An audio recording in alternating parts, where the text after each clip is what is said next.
എൻ്റെ നേരെ ഘടിതമായ ആക്രമണം നടന്നിട്ട് 3 ദശാബ്ദക്കാലം കഴിയുകയാണ്. 31ാമത്തെ വർഷമാണ്. ഈ സന്ദർഭത്തിലാണ് കേസിൽ ഉൾപ്പെട്ട പ്രതികൾ ശിക്ഷിക്കപ്പെട്ട് ജയിലിലേക്ക് പോകുന്നത്. ഇന്നാണ് അവർ കോടതിയിൽ ഹാജരായത്.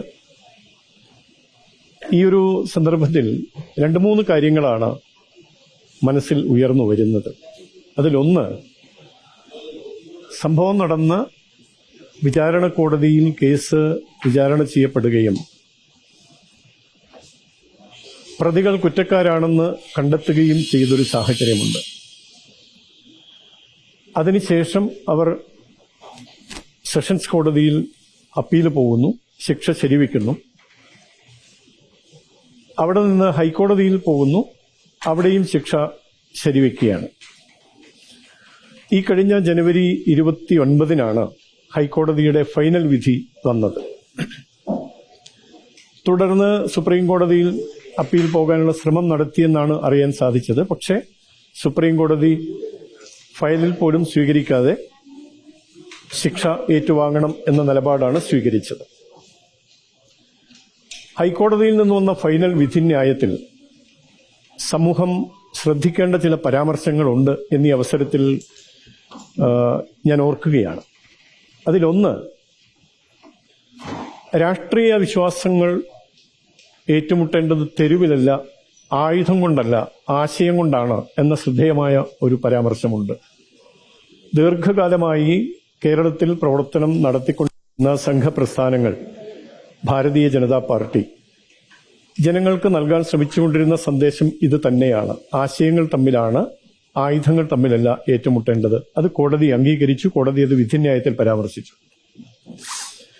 രണ്ടാമത്തെ കാര്യം, ഈ കേസിൽ ശിക്ഷ ഇളവ് ചോദിച്ചുകൊണ്ടാണ് അപ്പീൽ പോയത്. പക്ഷെ കോടതി വ്യക്തമായി തന്നെ പറയുകയുണ്ടായി, ഒരു കാരണവശാലും ശിക്ഷയിൽ ഇളവ് നൽകാൻ കോടതി തയ്യാറല്ല. കാരണം അങ്ങനെ ഇളവ് നൽകുകയാണെങ്കിൽ അത് സമൂഹത്തിന് തെറ്റായ ഒരു സന്ദേശം നൽകുന്നതായിരിക്കും. അതുണ്ടാകരുത് എന്ന് കോടതിക്ക് നിർബന്ധമുണ്ട് എന്നൊരു പരാമർശം കോടതിയുടേതായിട്ട് ഉണ്ടായി. മൂന്നാമത്തെ കാര്യം, കോടതിയുടെ മറ്റൊരു ശ്രദ്ധേയമായ പരാമർശം മൂന്നാമത്തേതായിട്ട്, അന്ന് സെഷൻസ് കോടതി ശിക്ഷ ശരിവെച്ച് പ്രതികൾ അപ്പീൽ പോയ സന്ദർഭത്തിൽ ശിക്ഷ തീരെ പര്യാപ്തമല്ല എന്ന നിലപാട് സ്വീകരിച്ചുകൊണ്ട് ഇരയ്ക്കു വേണ്ടി അപ്പീൽ പോകേണ്ടതായിരുന്നു സർക്കാർ. എന്തുകൊണ്ട് സർക്കാർ അത് ചെയ്തില്ല എന്നൊരു ചോദ്യം കോടതി ഉയർത്തിയിട്ടുണ്ട്. അപ്പൊ ഇങ്ങനെയുള്ള 2-3 കാര്യങ്ങളാണ് വിധിയെ സംബന്ധിച്ച് പറയാനുള്ളത്. മറ്റൊന്ന്, അത്യന്തം ഗൗരവത്തോടെ എന്നാൽ ഖേദകരമെന്ന് പറയാവുന്ന അവസ്ഥയിൽ സൂചിപ്പിക്കേണ്ട കാര്യം, ജയിലിലേക്ക് പോകുന്ന പ്രതികൾക്ക് നൽകിയ യാത്രയപ്പിനെ കുറിച്ചാണ്. മട്ടന്നൂർ മണ്ഡലം MLA കൂടിയായിട്ടുള്ള മുൻ മന്ത്രി KK ശൈലജ ടീച്ചർ, അവരുടെ നേതൃത്വത്തിൽ എല്ലാ കോടതികളും കുറ്റക്കാരാണ് എന്ന് ഏകസ്വരത്തിൽ അഭിപ്രായപ്പെടുകയും അതിന്റെ അടിസ്ഥാനത്തിൽ ശിക്ഷ സ്വീകരിക്കാനായി പോവുകയും ചെയ്യുന്ന കുറ്റവാളികൾക്ക് യാത്രയപ്പ് നൽകുകയും മുദ്രാവാക്യം വിളിക്കുകയും അതൊക്കെ അവരുടെ പാർട്ടി കാര്യമാണ്. പക്ഷേ MLA എന്നുള്ള നിലയിൽ ജനപ്രതിനിധി ഞാൻ ഉൾപ്പെടുന്ന എന്റെ മണ്ഡലത്തിൽ MLA ആയിട്ടുള്ള ശൈലജ ടീച്ചർ അങ്ങനെ ഒരു യാത്രയപ്പ് ചടങ്ങിന് കാർമ്മികത്വം വഹിച്ചു എന്നുള്ളത് ദൗർഭാഗ്യകരമാണ്. അത് സമൂഹത്തിന് നൽകുന്ന സന്ദേശം വളരെ മോശമായൊരു സന്ദേശമാണ്. ക്രിമിനൽ കേസുകളിൽ പാർട്ടി അണികൾ ഉൾപ്പെടുന്ന സന്ദർഭത്തിൽ അവരെ തിരുത്തുന്നതിന് പകരം ഇനിയും ഇതുപോലുള്ള കുറ്റകൃത്യങ്ങൾ ചെയ്യാൻ പ്രേരണയേകുന്ന ഒരു സമീപനമാണ് ശൈലജ ടീച്ചർ സ്വീകരിച്ചത് എന്ന് ദൗർഭാഗ്യകരമായൊരു കാര്യം പറയേണ്ടതായി വന്നിട്ട് ഖേദകരമാണത്. അപ്പോൾ ഈ കാര്യങ്ങളാണ് ഇതിനെ സംബന്ധിച്ച് എനിക്ക് പങ്കുവെക്കാനുള്ളത്. ഈ CPM-ന്റെ തന്നെ മറ്റു പ്രവർത്തകർ ജയിലിൽ പോകുമ്പോൾ അവർക്ക് വലിയ സൗകര്യങ്ങൾ ഒരുക്കുന്നതിനെ കുറിച്ചുള്ള വാർത്തകൾ ഇപ്പോൾ വരുന്നുണ്ട്. അപ്പം ഇപ്പോൾ ജയിലിലോട്ട് പോകുന്നവരും ഒരു ശിക്ഷയ്ക്ക് വേണ്ടിയല്ല, പകരം ഒരു സുഖവാസത്തിന് വേണ്ടിയായിരിക്കും പോകുക എന്നുള്ള ഒരു തോന്നലുണ്ടോ? അത് തന്നെയാണ് സന്ദേശം. നമ്മൾ ഈ അടുത്ത് കൊടിസുനിയുടെയൊക്കെ വാർത്ത അത് നമ്മൾ കണ്ടതാണ്. ജയിലിലേക്ക് പോകുന്ന ആളുകൾക്ക് ജയിലിൽ സുഭിക്ഷമായ സൗകര്യങ്ങൾ ഒരുക്കുകയും അവർക്ക് സർവതന്ത്ര സ്വാതന്ത്ര്യത്തോടുകൂടി ഇടപഴകാനും പെരുമാറാനും ഒക്കെയുള്ള സാഹചര്യം ഒരുക്കുകയും ചെയ്യുന്ന ഒരു ശൈലി കൂടി CPM അനുവർത്തിക്കുന്നുണ്ട്.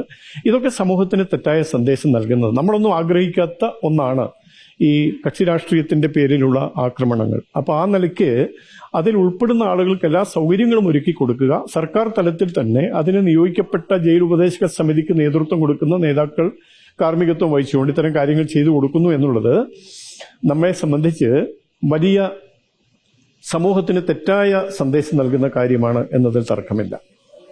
അടൂർ ഗോപാലകൃഷ്ണന്റെ പരാമർശം ശ്രദ്ധയിൽപ്പെട്ടിരുന്നു. പട്ടികജാതി വിഭാഗത്തിൽ നിന്നുള്ള സിനിമ ചെയ്യാൻ വരുമ്പോൾ അവർക്ക് പരിശീലനമാണ് ആദ്യം നൽകേണ്ടത്.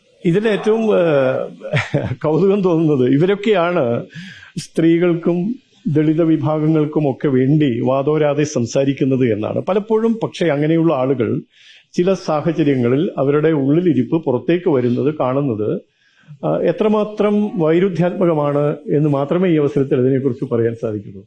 ഒട്ടും ശരിയായ ഒരു പ്രവണതയല്ല അദ്ദേഹത്തിന്റെ പരാമർശം. ഏത് സാഹചര്യത്തിൽ എങ്ങനെ എന്നുള്ളത് ചർച്ച ചെയ്യുന്നതിന് പകരം ആ പരാമർശം സമൂഹത്തിൽ ഉണ്ടാക്കുന്ന അനുരണനങ്ങളാണ് പ്രധാനം. അത് ഒഴിവാക്കേണ്ടതായിരുന്നു. മന്ത്രി സജി ചെറിയാനും ഇപ്പോൾ MLA മുകേഷും ഈ പ്രസ്താവന ന്യായീകരിച്ചിട്ടുണ്ട്. അതായത് സതുദ്ദേശത്തോടു കൂടിയായിരുന്നു പരാമർശം എന്ന രീതി. സ്വാഭാവികമാണ്. അവരത് ന്യായീകരിച്ചില്ലെങ്കിലാണ് അത്ഭുതം.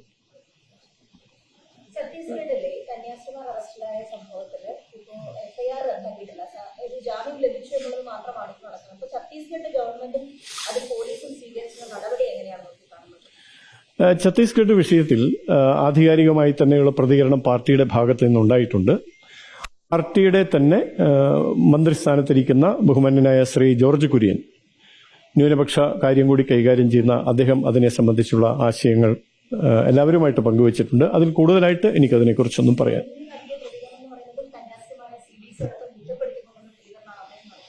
നിയമത്തിന്റെ വഴിക്ക് സഞ്ചരിക്കട്ടെ എന്നുള്ളതാണ് ഇതിന്റെ ആകെത്തുകയായിട്ട് നമുക്ക് പറയാനുള്ളത്. അപ്പൊ അത് ഇനിയുള്ള നാളുകൾ ഇപ്പൊ കോടതി ജാമ്യം കൊടുത്തു എന്നത് മാത്രമാണ്. ബാക്കി അതിന്റെ കോടതി നടപടികൾ വരാനിരിക്കുന്നു. ആ നടപടികൾ സ്വാഭാവികമായിട്ടും അതിന്റെ ന്യായാന്യായങ്ങൾ ഇഴകേറി പരിശോധിക്കപ്പെടുന്ന സാഹചര്യം ഉണ്ടാകും. അപ്പോൾ നമുക്ക് നോക്കാം. ബജ്രംഗദൾ ഒരു സംഘടനയാണ്. അപ്പോൾ ആ സംഘടനയുടെ പ്രവർത്തനങ്ങൾ എത്രത്തോളം ഉണ്ട്, എങ്ങനെയാണ് എന്നതിനെ സംബന്ധിച്ച് നമുക്ക് അഭിപ്രായം പറയേണ്ട കാര്യമില്ല. അവർ അവരുടെ രീതിയിൽ മുന്നോട്ട് പോകുന്നു. ഏതാണ് ശരിയെന്ന് സമൂഹം വിലയിരുത്തും. അപ്പോൾ ആ നിലയ്ക്കുള്ള കാര്യങ്ങളാണ് അതിനെ സംബന്ധിച്ച് നമുക്ക് പറയാൻ സാധിക്കുക. 30 വർഷത്തിന് ശേഷമാണ് കീഴടങ്ങിയത്. അപ്പോ ഇത് നീതി ലഭിക്കാൻ വൈകിപ്പോയി എന്നൊരു തോന്നലുണ്ടോ? തീർച്ചയായിട്ടും നീതി ലഭിക്കാൻ വൈകി എന്നുള്ളത് പച്ച പരമാർത്ഥമാണ്. കാരണം ഒരു ക്രിമിനൽ കേസ് നമ്മളെ സംബന്ധിച്ചിടത്തോളം 30 വർഷം നീണ്ട് അതിന്റെ വിധി വരിക, പ്രതികൾ കീഴടങ്ങുക എന്ന് പറയുന്നത് അത് തന്നെയാണ് സംഗതി. വൈകിയ നീതിയാണ്. പക്ഷെ നീതി കിട്ടി എന്നുള്ളതിൽ സംതൃപ്തിയുണ്ട്. 30 വർഷം മുൻപ് നടന്ന സംഭവമാണ്. അത് വലിയ സംഘർഷപരിതമായ വർഷങ്ങളും ദിവസങ്ങളൊക്കെ ആയിരുന്നു. ഇപ്പോൾ കുറച്ച് വർഷങ്ങളായിട്ട് പ്രശ്നങ്ങളുണ്ട്. അപ്പോൾ ഇപ്പോൾ ഈ വൈകിയാണെങ്കിൽ ഈ പ്രതികൾ ജയിലിലേക്ക് പോകുന്ന സ്വീകരണം കൊടുക്കുന്നു, അങ്ങനെ ഒരു ഘടകമുണ്ട്. ഇനി ഇങ്ങനെ ഒരു സംഘർഷ അന്തരീക്ഷത്തിലേക്ക് പോകില്ല എന്ന് നമുക്ക് പൂർണ്ണമായി പ്രതീക്ഷിക്കാൻ. നോക്കൂ, ഇതില് ഞാൻ ഇത്തരം പ്രശ്നങ്ങൾ ഉയർന്നു വന്നപ്പോഴൊക്കെ ഞാൻ വളരെ കരുതലോടെയാണ് പ്രതികരിച്ചത്. കാരണം താങ്കൾ സൂചിപ്പിച്ചതുപോലെ കേരളത്തിൽ പൊതുവിലും കണ്ണൂർ ജില്ലയിൽ പ്രത്യേകിച്ചും അരങ്ങേറിയ CPMന്റെ ഭാഗത്തു നിന്ന് ഉണ്ടായ അക്രമങ്ങൾ ഒരു പരിധിവരെ കുറഞ്ഞിട്ടുണ്ട്. ഒരു പരിധിവരെയല്ല, ഇപ്പോൾ പൂർണ്ണമായും സമാധാനമാണ് എന്ന് തന്നെ പറയാം. അപ്പോൾ അത്തരമൊരു അന്തരീക്ഷത്തിൽ വീണ്ടും പഴയ കാര്യങ്ങൾ ചികഞ്ഞെടുത്ത് ചർച്ച ചെയ്ത് ബന്ധപ്പെട്ട ആളുകളുടെ മനസ്സുകളെ അസ്വസ്ഥമാക്കരുത് എന്നൊരു നിർബന്ധമുള്ളത് കൊണ്ട് തന്നെ കരുതലോടെയാണ് ഞാൻ ഈ വിഷയങ്ങളിൽ പ്രതികരിച്ചിട്ടുള്ളത്. ഇപ്പോഴും അങ്ങനെ തന്നെയാണ്. ഇപ്പോൾ നമുക്ക് കൈവന്ന സമാധാനം ശാശ്വതീകരിക്കപ്പെടണം. അതിന് എന്താണോ സാമൂഹ്യ സാഹചര്യം ഒരുങ്ങേണ്ടത് ആണ് നമ്മൾ ആഗ്രഹിക്കുന്നത്. പക്ഷേ CPIM നൽകുന്ന സന്ദേശം അതല്ല, അതിന് വിരുദ്ധമാണ്. അല്ല എന്നുണ്ടെങ്കിൽ ഒരു ജനപ്രതിനിധിയുടെ കാർമ്മികത്വത്തിൽ ഈ കൊടും ക്രിമിനലുകൾക്ക് ഇത്ര ആവേശത്തോടെ യാത്രയപ്പ് നൽകുന്ന ഒരു കാഴ്ച നമുക്ക് കാണേണ്ടി വരുമായിരുന്നില്ല. അപ്പൊ അതുകൊണ്ട് ഞങ്ങൾക്ക് പ്രതീക്ഷയുണ്ട്. സാധാരണ CPIMന്റെ അണികളാവട്ടെ പൊതുസമൂഹമാവട്ടെ സമാധാനം ആഗ്രഹിക്കുന്നവരാണ്. ആ സമാധാനം കൈവരുത്താൻ സാമൂഹ്യ സാഹചര്യം ഒരുങ്ങി വരും എന്ന് തന്നെയാണ് പ്രതീക്ഷ.